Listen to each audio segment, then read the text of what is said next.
if enemies come to harm someone, he should remember what it says in Mishlei, in Proverbs 58 verse 11, when Hashem is pleased with the ways of a man, even his enemies make peace with him. A person could literally get to a point where if Hashem is happy with him, Hashem will tell him how happy he is with him. How do you know he's happy with you? When your enemies come to you and start saying, I'm sorry for no reason. Hey, listen, about 3 years ago, I hurt you, I stole from you, I did this to you, I did that to you. Yeah, my bad, man. I'm sorry. I forgot about you. But you're here to say, I'm sorry? What is that for? What is that for? That's Hashem saying, son, I'm happy with you. I'm happy with you. I'm going to send your enemies, I'm going to send them to you. They're going to start saying, I'm sorry, one after another. That's assuming your enemies are not just people that are just outright evil and want evil and they are evil and they have nothing. I'm talking about they're still decent people, but they made a mistake. People make mistakes. And you, my friend, have to forgive them. Forgive them fully. Say, I forgive you, I forgive you, I forgive you. There's no wisdom in keeping the anger at people that already said, I'm sorry to you.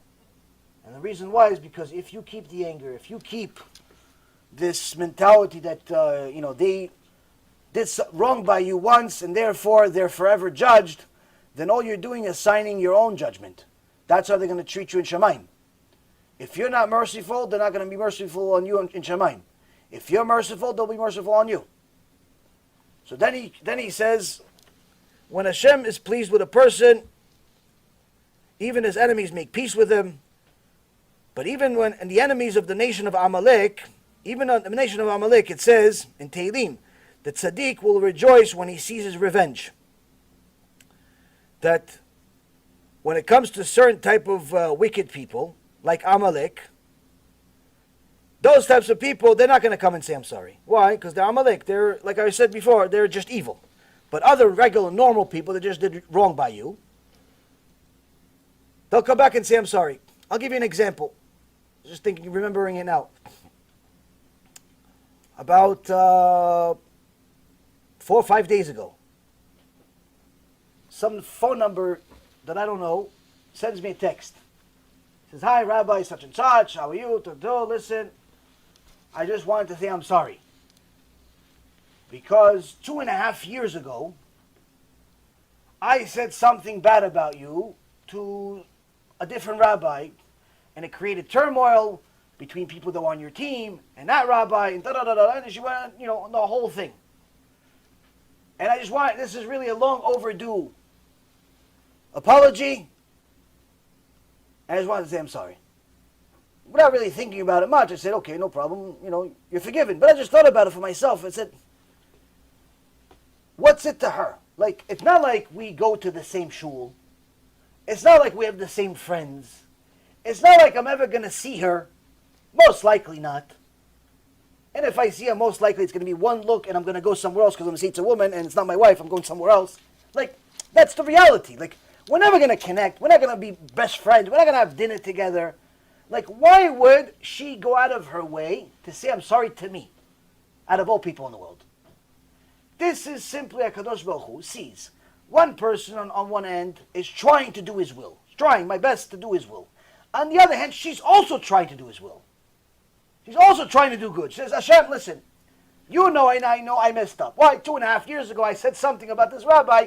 Really wasn't warranted, really wasn't true, really was terrible, and it caused a lot of harm to some people. Maybe stuff he knows about, maybe stuff he doesn't know about, because a lot of the stuff that happens to you in your life, you don't realize what's happening behind the doors. You don't realize sometimes you didn't get the job because somebody said something, but you're never going to find out. Or like one time, we had a shiur. We had a shiur scheduled. Took us 1.5 years to schedule this shiur. And they called, they wanted to have the shiur, Baruch Hashem, okay, same price as everybody else, free. We're going to bring some Kiruv packages there, we're going to bring some books, we're going to invest into the community. Okay, everything is good. We show up into the shiur, almost nobody there. Now the keilah is maybe 300-400 people. So even if you don't like me, half of you show up. Why? It's an event for your shul. It's not like just it's an event for your shul. Even if you don't like me, half of you show up, 150 show up. If you like me, 300 show up. If you really like me, maybe you bring your friends too. 500 people are going to show up. And when you show up, almost nobody there. And then Sonny says, wait, where's the flyers? Where's the posters? Where'd they go? Like, what are you talking about? He goes, I was here a couple of days ago, see the place. It's full of posters. Now there's nothing. What happened? We found out after the fact. Some wicked person decided to make the initiative. Because she doesn't like me, she decided, what am I going to do? I'm going to go and tear the poster up, tear them all off the wall, and I'm going to tell everybody, yeah, I'm tearing. They're going to ask me, why are you tearing off the poster? There's a shiur in a few days. No, it was canceled. Anybody asked me, it was canceled. People are not going to, so the next day they're going to see, well, if she's tearing off, if the shul is not saying anything, no one says anything because no one knows, there's no posters, there's no shiur, guess what? No one's going to show up. Why? Because there's nothing. Now guess what? This person has to now deal with one thing. One thing. Very simple. If there were going to be 150 people that show up, you know what? Better yet, let's be conservative. Let's say they don't like me. 50 people show up. 50 people show up. You have an event, 50 people show up. Those 50 people, every single one of them would have heard something in the shiur that's connected to them. They would have had an opportunity to do tshuva for that one thing. Now, every single time, if there was, let's say, for example, one person that was going to start keeping Shabbat because of the shiur, another person was going to leave his Goya wife, another person was going to leave his illegal job, another person was going to start keeping kosher. So everybody was going to do something, and now there's no shiur. Guess what? Every single time they make that sin, he violates Shabbat, he eats pork, he's still with his wife that's not Jewish, and so every single time they make that sin from now on until eternity, it goes to our cheshbon. It goes to her. It goes to her account. It goes to them too, but it goes to her account also. And she doesn't even know.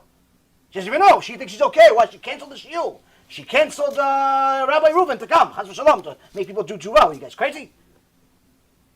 Make people do tshuva. Are you insane in this day and age? We have to become Nazis soon. What? Do tshuva? Ami doesn't do tshuva. I'm going to stop it. I'm going to stop him from doing tshuva. Guess the best part is, she's religious.